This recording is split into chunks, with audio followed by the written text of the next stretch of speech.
Question number 6. A particle moves from a point. देखो R1 vector दिया है. This is 2i cap plus 3j cap. मतलब this is the initial position vector. To another point, R2 equals to 3 meter I cap plus 2 meters j cap, during which a certain force 5 Newton I cap plus 5 Newton j cap acts on it. Find work done by the force on the particle during this displacement. देखो what is the initial position vector. जहां से ये start होता है उसको बोलते हैं initial position vector. So this is 2i cap plus 3j cap. Understood है कि इनकी यूनिट्स क्या है, मीटर्स में. आर फाइनल क्या है, 3i cap. So what is displacement vector. This is equal to R final minus R initial. तो ये हो जाएगा आई कैप. 3 में से 2 गया तो क्या बचा 1, तो 1 आई कैप. 2 माइनस 3 कितना हो जाएगा -1, तो this is minus J cap. What is force, 5 I cap plus 5 J cap.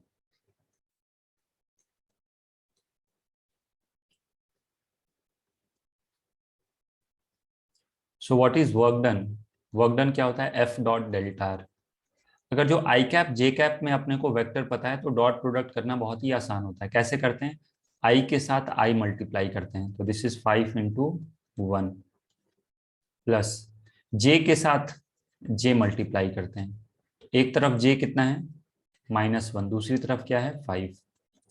तो ये हो जाएगा 5 minus 5 and this is equal to 0. Okay, next question number 7. A man moves on a straight horizontal road with a block of mass 2 kg in his hand. If he crosses a distance of 40 meters with an acceleration of 0.5 meter per second square, find the work done by the man on the block during the motion.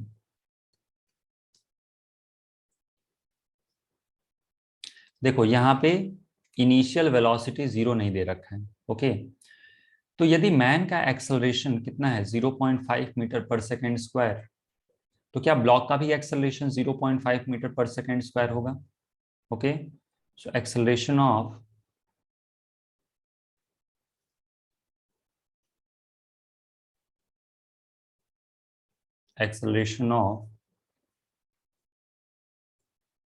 block is 0.5 metre per second square. Okay, displacement क्या दिया है block का, block का displacement दिया है 40 metres. मास दिया है block का 2 kg के इक्वल. अब हम लोग इक्वेशन यूज करेंगे v square minus you square is equal to 2as. 2 acceleration is 0.5 and displacement is 40. तो ये आ गया 40 के इक्वल. यूनिट होगा metre square per second square. Okay, इस चीज को याद रखिएगा. v square minus you square कितना आ गया, this is equal to 40. Unit आप चाहो तो लिख सकते हो metre square per second square आएगा. अब मुझे क्या करना है, we have to find work done by the man on the block during the motion. Man block पे कितना वर्क करेगा. तो initial kinetic energy of the block क्या लिखेंगे, initial kinetic energy of the block is half m u square. What is final kinetic energy of the block, half m v square. What is change in kinetic energy, this is equal to ke final minus ke initial. Half m को common ले लो and this is v square minus you square. Okay, ये आ गया change in kinetic energy. ये calculate भी कर सकते हैं. व्हाट इज मास, प्रॉब्लम में मास दे रखा है 2 kg.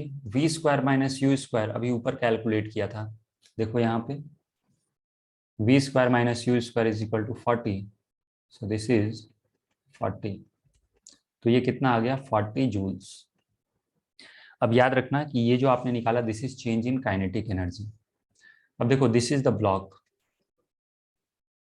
ब्लॉक पे एक नीचे की तरफ फोर्स लग रहा होगा mg, और एक फोर्स मैन लगा रहा होगा। मैन का अलग अलग डायरेक्शन में हो सकता है, ओके। मैन हो सकता है इस डायरेक्शन में लगा है। एक्चुअली वो क्या करेगा ना, मैन एक mg को बैलेंस करने के लिए और आगे बढ़ाने के लिए मैन को ऐसा फोर्स लगाना पड़ेगा। This is the force by man. इसका एक कंपोनेंट क्या करेगा, mg को बैलेंस करेगा, और इसका एक कंपोनेंट एक्सेलरेट कराएगा। समझ में आ रही है बात? जब ब्लॉक को हाथ में हम लोग पकड़ के रखेंगे तो क्या होगा, इसका एक कंपोनेंट किसको बैलेंस करेगा, mg को, और दूसरा कंपोनेंट क्या करेगा, इसे आगे की तरफ एक्सेलरेट करेगा। तो मैं क्या लिख सकता हूं, forces acting on block are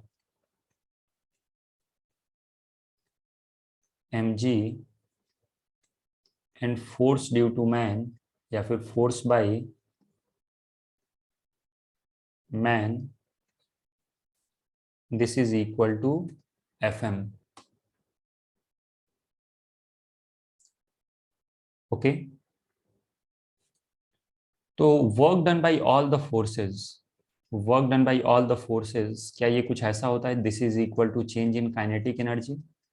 all the forces में कौन कौन सा है, एक तो है mg, दूसरा क्या है work done by man, and this is equal to change in kinetic energy. अब एक मजे की बात देखो, इसका जो डिस्प्लेसमेंट है क्या वो इस तरफ है, आगे की तरफ हॉरिजॉन्टल डायरेक्शन में डिस्प्लेसमेंट है, correct. Displacement of the block is in horizontal direction. देखो कैसे पता चला हॉरिजॉन्टल डायरेक्शन में है, क्योंकि यहाँ पे लिखा है कि moves on a straight horizontal road, okay.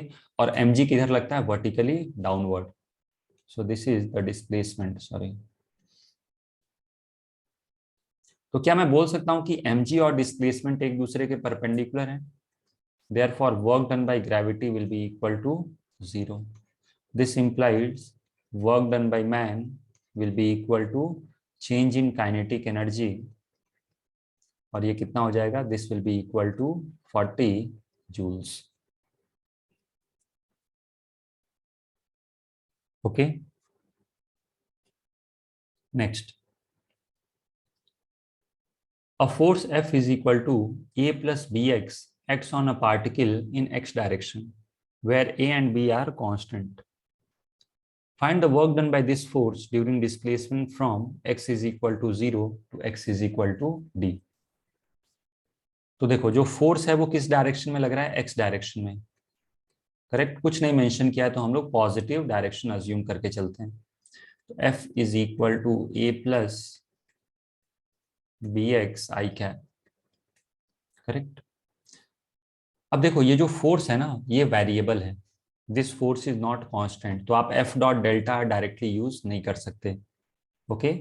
हम लोग को ये पता ही रहता है, फिर भी मैं सॉल्व करते टाइम एक बार सब कुछ बता देता हूँ ताकि आपका रिवीजन भी हो जाए, ओके। नहीं तो यहाँ करना कुछ नहीं है, एफ डॉट डी आर करके इंटीग्रेट करना है, ओके। तो सिंस फोर्स इज वेरिएबल, कैसे पता चल रहा है ये फोर्स वेरिएबल है, क्योंकि अलग अलग एक्स कोऑर्डिनेट रखोगे तो फोर्स का मैग्नीट्यूड अलग आएगा। तो मैं यहाँ पे लिख देता हूँ, since force is variable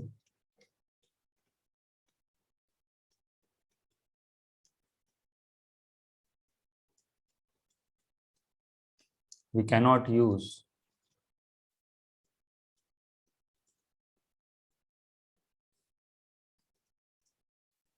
F dot delta R for work done, okay. Work done के लिए हम लोग ये इक्वेशन नहीं यूज कर सकते, ओके। तो क्या यूज करेंगे, work done is integral of F dot D R. पहले डी आर लिख लेते हैं, डी आर क्या होता है, डी आर होता है D x I cap plus D Y J cap plus D Z के कैप। वाई कैप और जे कैप लिखने की जरूरत नहीं है, क्यों जरूरत नहीं है, क्योंकि जो फोर्स है उसका सिर्फ और सिर्फ एक ही कंपोनेंट है, कौन सा, एक्स कंपोनेंट। तो एफ डॉट डी आर क्या हो जाएगा, एफ डॉट आई को आई के साथ मल्टीप्लाई करो, so this is equal to A plus,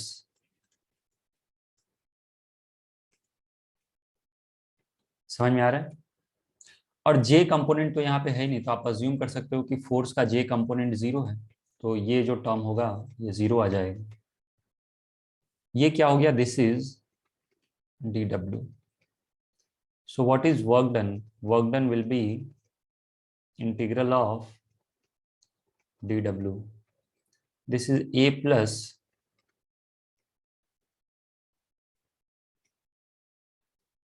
इसको और आप dx से मल्टीप्लाई कर दो, तो this will be equal to A dx अलग हो जाएगा, and this is bx dx।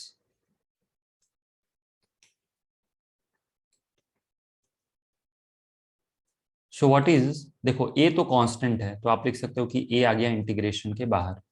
Similarly b constant है, तो b भी आ गया इंटीग्रेशन के बाहर, this is x dx। dx का इंटीग्रेशन अपने को पता है क्या होता है, x के इक्वल। ओके, x dx का इंटीग्रेशन क्या होता है, एक्स स्क्वायर बाई, लिमिट कहां से कहां, x वेरी कर रहा है 0 से लेके d तक, तो फाइनल जो लिमिट रखोगे यहाँ पे वो रखोगे 0 से लेके d तक, तो यहाँ पे d रख लो, this is A D plus B D square by 2, lower limit रखोगे तो 0 आ जाएगा और ये भी 0 आ जाएगा, so this is equal to, A common ले लो, this is B D by,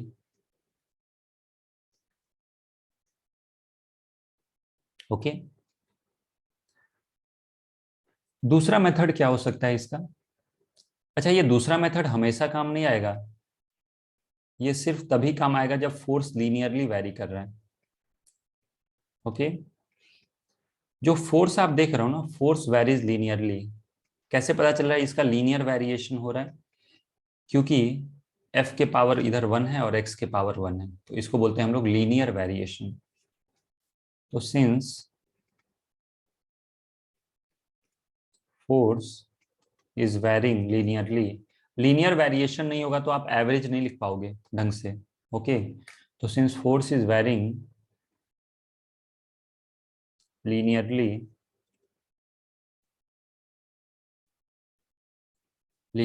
हम लोग यहाँ से एवरेज फोर्स निकाल सकते हैं। तो force F1 when x is equal to 0, जब आप x की वैल्यू 0 रखोगे तो फोर्स की वैल्यू क्या आ जाएगी, a प्लस बी इंटू 0, ऐसा चाहो तो आप लिख लो। सिमिलरली फोर्स की वैल्यू बढ़ेगी when x is equal to d, this will be equal to a plus b into d, this is equal to a plus B D, correct. So what is average force, average force is equal to F1 plus F2 by 2। अच्छा, ये जो आप काम कर रहे हो ना, ये सिर्फ तभी वैलिड होता है, एवरेज का फॉर्मूला हमेशा ये नहीं होता है। किसी भी फंक्शन के एवरेज का फॉर्मूला कुछ अलग होता है, जैसे कोई फंक्शन है, इसका एवरेज निकालना है ए से लेके बी तक, तो this is the formula for average of a general function. लेकिन कोई भी फंक्शन जब लीनियरली वेरी करता है तो ये एवरेज का फॉर्मूला काम कर जाता है। ओके, तो F1 कितना है, ए, F2 कितना है, ए प्लस बी डी, ये कैलकुलेट कर लो, 2a हो जाएगा प्लस बी डी। तो वर्क डन का एक फॉर्मूला होता है बच्चों, this is equal to average force into displacement. Okay, so what is average force, average force is 2a plus B D, and what is displacement, D के equal. समझ में आ गया, so this is equal to a plus B D by 2 into D. Okay, तो इस तरीके से solve कर सकते हो आप। एक बार खुद से ये लिख भी लेना कि ये मेथड तभी यूजफुल होगा when variation in force is linear, non linear होगा फिर तो इस मेथड का कोई यूज ही नहीं है, आपको इंटीग्रेशन से ही करना पड़ेगा। ओके, तो ये जो आप पहला मेथड देख रहे हो, this is the general method. Okay, next question number 9. A block of mass 250 gram slides down an incline of inclination 37 degree with a uniform speed. Find the work done against the friction as the block slides through 1 meter. यदि block 1 metre slide करेगा so what is work done against the friction?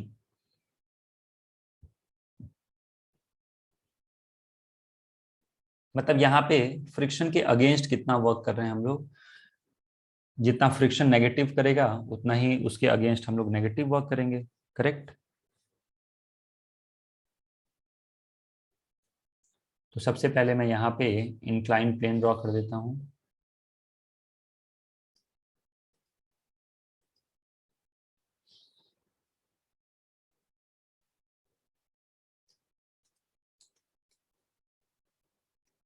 देखो this angle is 37 degree. Correct. यहाँ पे एक block है और इस block का मास कितना है 0.25 kg. ओके, इसको बोल देते हैं हम लोग m. m की वैल्यू आप चाहो तो लास्ट में भी सब्स्टिट्यूट कर लेना. इस पे फोर्सेस क्या क्या लग रहे हैं. देखो एक तो फोर्स लगेगा नीचे की तरफ mg. इधर क्या लगेगा. This will B normal. Okay. और यहां से एक और फोर्स लगेगा फ्रिक्शन. करेक्ट. ये जो एंगल है मैं यहाँ पे मार्क कर देता हूँ. ये अपने को पता भी होना चाहिए. This angle is 37 degree. Okay, आप ज्योमेट्री से चाहो तो ये कैलकुलेट भी कर सकते हैं. अब मैं mg के दो कंपोनेंट लूंगा.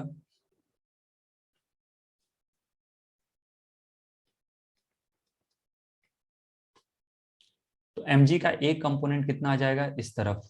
This will B mg cos 37 degree. ये जो आप देख रहे हो ये component this will B mg cos 37 degree. This is 4mg/5.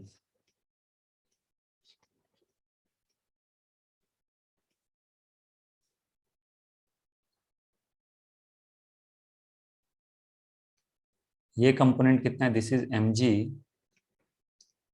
sin 37 degree. This is 3mg/5. Okay. आप चाहो तो ये सारे फोर्सेस एक बार और दिखा सकते हो अच्छे से डायग्राम में ताकि कोई कंफ्यूजन ना रहे. So this force is 4mg/5 और ये फोर्स कितना हो जाएगा.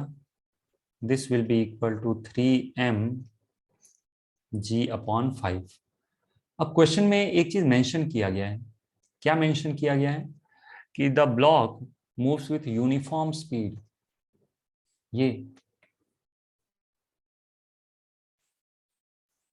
Uniform speed. यूनिफॉर्म स्पीड का मतलब एक्सेलरेशन इज जीरो और एक्सेलरेशन जीरो मतलब all the forces will be balanced. Okay. तो since speed is uniform, speed is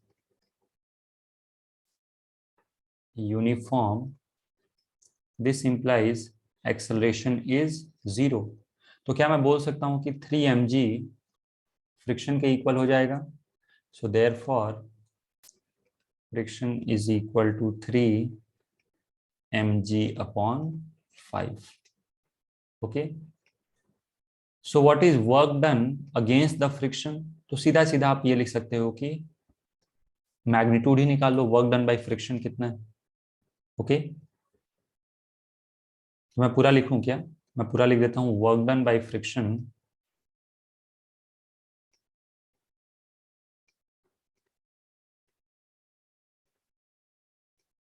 is equal to -f into delta R. -f क्यों लिखा.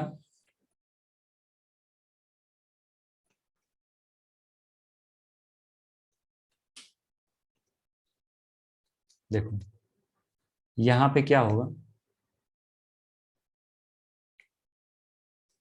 इस ब्लॉक का जो डिस्प्लेसमेंट है वो ऐसा हो रहा है, डेल्टा आर कितना, 1 मीटर के इक्वल, करेक्ट। तो work done by friction will be equal to कितना, माइनस एफ डेल्टा आर। समझ में आ रहा है माइनस क्यों? क्योंकि फ्रिक्शन और डेल्टा आर के बीच का जो एंगल है, what is angle between them, 180 degree. तो फ्रिक्शन है -3 mg बाई 5 × 1। ओके, मास कितना लिखोगे? डायरेक्टली मैं लिख दूं 0.25 kg।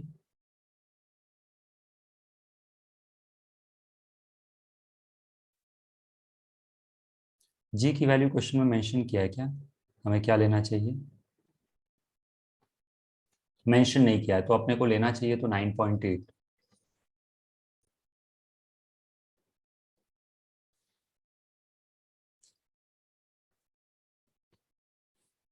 ओके, अब ये अपने को कैलकुलेशन करना है, तो दिस इज 3 × 0.25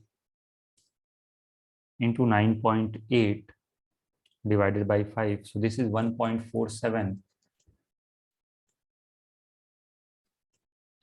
अब देखो आंसर 1.5 दिया, तो उससे कंफ्यूज नहीं होना है। यहाँ पे जी अपने को 10 नहीं लेके करना है, बाद में इसको अप्रोक्सीमेट करके 1.5 लिख लेंगे। Okay, therefore work done against friction इसी के अपोजिट हो जाएगा। वर्क डन, यदि फ्रिक्शन ने इतना वर्क किया तो उसके अगेंस्ट वर्क कितना किया हम लोगों ने, 1.47 के equal. So work done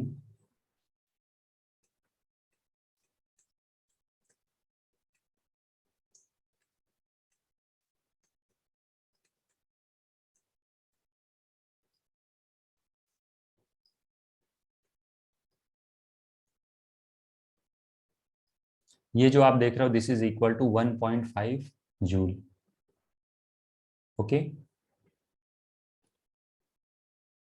next question number 10। A block of mass m is kept over another block of mass capital M and the system rests on a horizontal surface।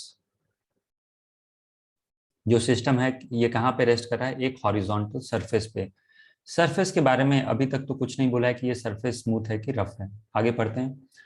A constant force F acts on the lower block produces an acceleration of, देखो कितना acceleration produce कर रहा है, F/2 m+f in the system and the two blocks always move together।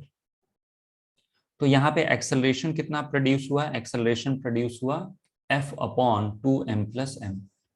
और question में एक मजे की बात ये क्या दे रखी है कि जो दोनों ब्लॉक हैं ये हमेशा एक साथ मूव करते हैं। तो इससे तो क्वेश्चन बहुत ही आसान हो गया, फ्रिक्शन की ज्यादा टेंशन ही नहीं लेनी है। Okay, find the coefficient of kinetic friction between the bigger block and the horizontal surface. Actually surface rough है और ए पार्ट में अपने से वही पूछा जा रहा है। ओके, देखो यहाँ पे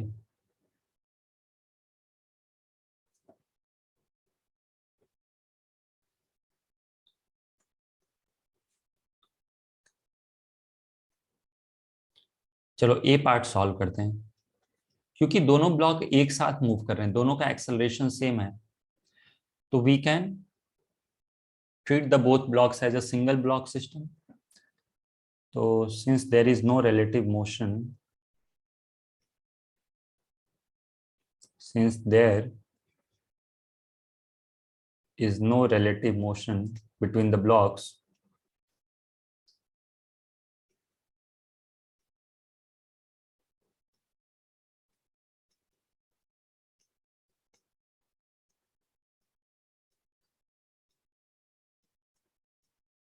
okay, blocks के बीच में कोई भी relative motion है, since there is no relative motion between the blocks, this implies we can assume it to be a single block। आप चाहो तो दोनों ब्लॉक की अलग अलग एनालिसिस भी कर सकते हो, लेकिन ऑलरेडी ये फ्रिक्शन में हम लोगों ने कंक्लूजन ड्रॉ कर लिया था। Okay, so we can assume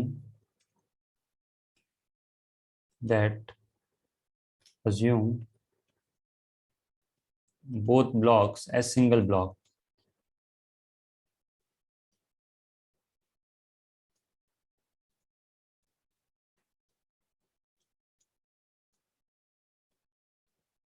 दोनों ब्लॉक को हम लोग क्या कर सकते हैं, एक सिंगल ब्लॉक की तरह ट्रीट कर सकते हैं। याद रखिएगा, सिर्फ एक्सेलरेशन निकालने के लिए हम ये काम करने जा रहे हैं। Okay, so this is a single block और इसका मास क्या है, this is equal to m plus m। यहाँ पे फोर्स कितना लगाया, F के इक्वल। यहाँ पे क्या होगा, यहाँ से एक लगेगा friction, this is friction force. नीचे क्या लगेगा, mg। mg बोले तो टोटल मास इंटू g, और ऊपर की तरफ क्या लगेगा, एक नॉर्मल फोर्स। करेक्ट। अब ध्यान से देखना, मुझे इस सिस्टम का एक्सेलरेशन पता है, ऑलरेडी ये क्वेश्चन में दिया हुआ है, acceleration of the system is equal to a। सबसे पहले क्या मैं ये बोल सकता हूं कि normal will be equal to m plus M G. ये आ गया वर्टिकल फोर्सेस को बैलेंस करके, हॉरिजॉन्टल फोर्सेस को बैलेंस नहीं करना है। हॉरिजॉन्टल डायरेक्शन में नेट फोर्स कितना लग रहा है, F minus F is equal to m plus M into acceleration a। ये मैंने क्या किया, मैंने हॉरिजॉन्टल डायरेक्शन में न्यूटन्स सेकेंड लॉ अप्लाई कर दिया, that is F is equal to ma। So F minus F, acceleration दे रखा है क्वेश्चन में, acceleration is given F by 2 m plus m। समझ में आ रहा है, तो मैं यहां से क्या लिख सकता हूं, F minus F is equal to F upon 2। इसको सॉल्व कर सकते हैं हम लोग, फ्रिक्शन को राइट साइड में लेके जाते हैं और F बाई 2 को लेफ्ट साइड में लेके आते हैं। तो यहां से आ गया फ्रिक्शन, कितना होगा ये, F अपॉन 2 के इक्वल। ओके, तो फ्रिक्शन आ गया, तो एक फॉर्मूला हमें पता होता है, F इज इक्वल टू क्या होता है, mu into N. So what is mu, mu is friction upon normal force. Okay, so this is equal to F by 2 upon normal, कितना हो जाएगा, m प्लस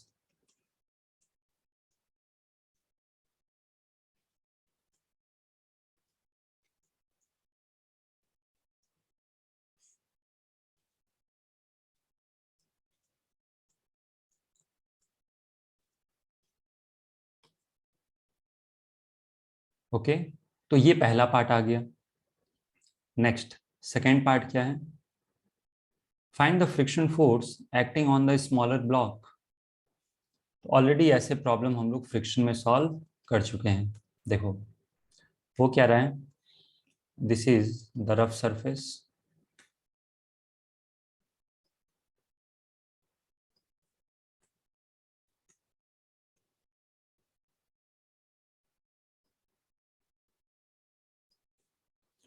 अब यहां पे यदि आप ध्यान से देखो तो इस पूरे सिस्टम का एक्सेलरेशन है आगे की तरफ ए, मतलब इस ब्लॉक का भी एक्सेलरेशन है आगे की तरफ ए और इस ब्लॉक का भी एक्सेलरेशन है आगे की तरफ a. Okay, this is block of mass small m, this is block of mass capital M। Correct. अब यदि मैं स्मॉल m का फ्री बॉडी डायग्राम ड्रॉ करूं,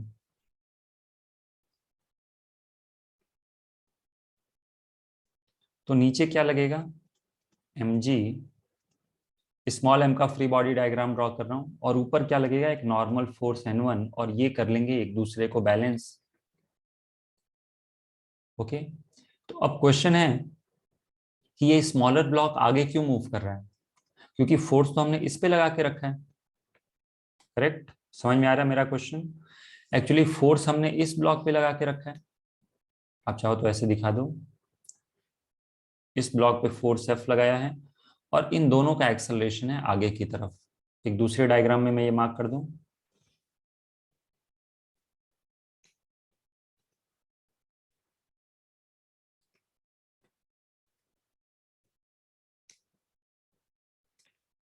तो मैं यहाँ पे मार्क कर देता हूँ एक्सेलरेशन, इसका भी एक्सेलरेशन ए है और इसका भी एक्सेलरेशन ए है।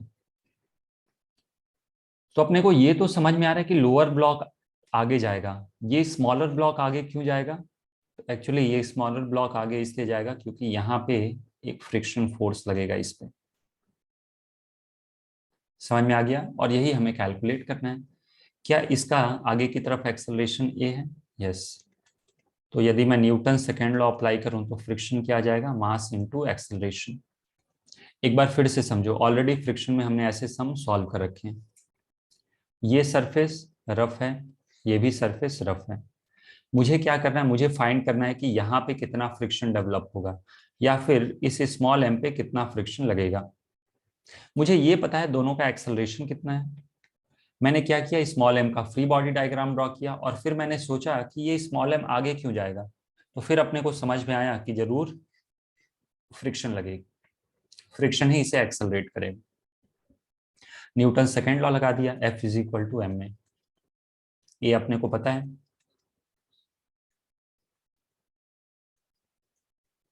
So this is the friction force acting, यही फ्रिक्शन फोर्स इस पे लग रहा है।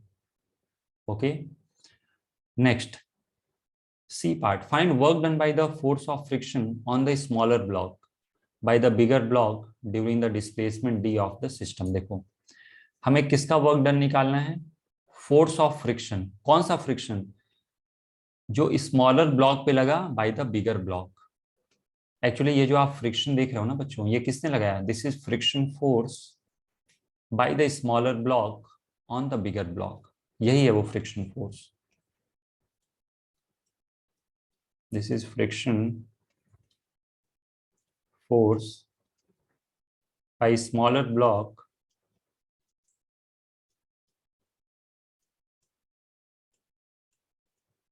On bigger block. ओके,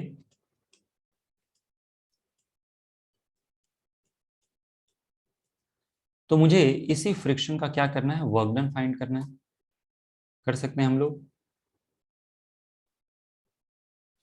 तो चलो अब आते हैं हम लोग सी पार्ट पे।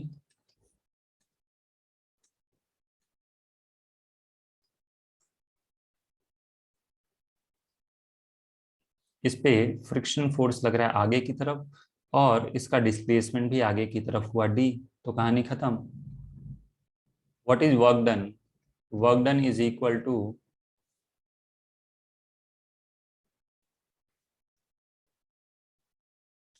एफ की वैल्यू ऑलरेडी कैलकुलेट किया हम लोगों ने।